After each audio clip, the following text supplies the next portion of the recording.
Hello guys, আসসালামু আলাইকুম। কেমন আছেন সবাই? আশা করি অনেক ভালো আছেন। আমি গেছিলাম একটা চা বাগানে ঘুরতে। এই যে দেখতেছেন আপনারা ভিডিওতে, অনেক সুন্দর একটা চা বাগান।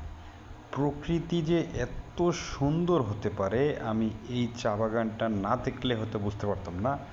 এই যে চতুর্দিকে যতদূর চোখ যায়, চোখের দৃষ্টি যতদূর যায় ততদূর শুধু চা বাগান। এই যে বাম সাইডে একটা দেখতেছেন সুন্দর একটা লেক, শুধু চা বাগানের ভিতরে এই লেকটাতে পানি আছে। হয়তো এখন একটু পানি কম, পানি সিজনালি হয়তো বেশি থাকতে পারে, আরও সুন্দর দেখা যেত অনেক বেশি থাকলে। এই যে এখানে দেখেন যে চা শ্রমিকরা নাস্তা করতেছে, হয়তো খাওয়ার টাইম দিছে তাদের। এই যে চা বাগানে তারা হচ্ছে পাতা কাটে, চা পাতা তুলে, যারা বলে যেগুলোকে বলে চা পাতা তুলে। আর যত দূর চোখ যাইতেছে, আমরা বাইক নিয়ে চলতেছে, বাইকটা আমাদের হচ্ছে 60-70-এ চলতেছে, চা বাগান শেষ হয় না।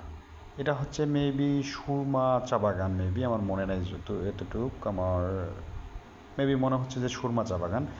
এই যে চতুর্দিকে শুধু চা শ্রমিকরা নাস্তা করতেছে সাইডে বসে, আর যত দূর চোখ যায় পাহাড়, উঁচা নিচা জমিতে সব জায়গায় শুধু চা বাগান আর চা বাগান আর চা পাতা। আর সামনে গেলে আমরা হচ্ছে কিছু চায়ের ফ্যাক্টরি ছিল, সেগুলো আমরা দেখছি।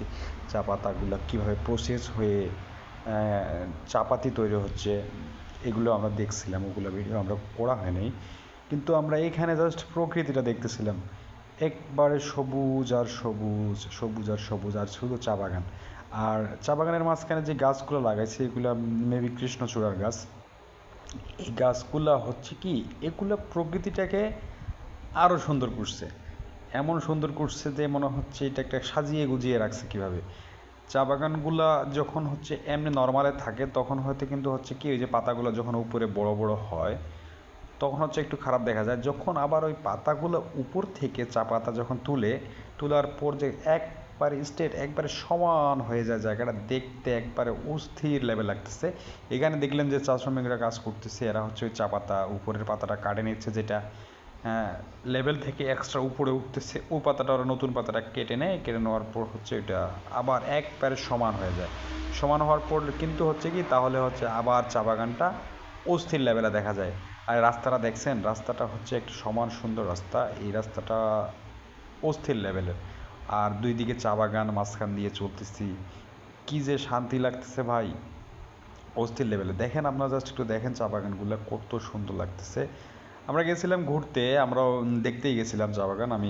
আমার বাসা যেহেতু দিনাজপুর, আর এটা হচ্ছে, এই জায়গাটা হচ্ছে শ্রীমঙ্গল। শ্রীমঙ্গলে চা বাগান। আর সাইড দিয়ে একটা নদী বইতেছে, নদীতে পানি নেই, বললাম যে সিজনালি পানি এখন একটু কম আছে। এই যে নদীতে পানি বইতেছে, এটা চা বাগানের ভিতর দিয়ে। এটা হচ্ছে নদী বলতে তো না, এটা হচ্ছে ওই যে পাহাড়ের ঝিরি বয়ে পানি যে নেমে আসে, পাহাড়ের ঢলের পানি নামে আসে, এই পাহাড় থেকে কিছু পানিগুলো নেমে এই চা বাগানের ভিতর দিয়ে চলে যায়। আর এই যে এই পাহাড়টা, আমি শুনছি যে এই পাহাড় আছে আমার বাম সাইডে, দূরে দেখা যায় একটা পাহাড় আছে, এটা হচ্ছে দেখা যাচ্ছে না। ওই পাহাড়টা বিশাল। সেই পাহাড়টা এখান থেকে আমি শুনছি যেটা, এখান থেকে ইন্ডিয়া পর্যন্ত চলে গেছে। ওই যে ভাই দেখা দিতেছিল, ওই যে উঁচা পাহাড় দেখা যাচ্ছে, ওই যে একটা উঁচা পাহাড়, ওই পাহাড়টা চলে গেছে ইন্ডিয়া পর্যন্ত। ভিতরে হচ্ছে রাবার বাগান আছে, অনেক সুন্দর সুন্দর প্লেস আছে এই প্লেসগুলোতে।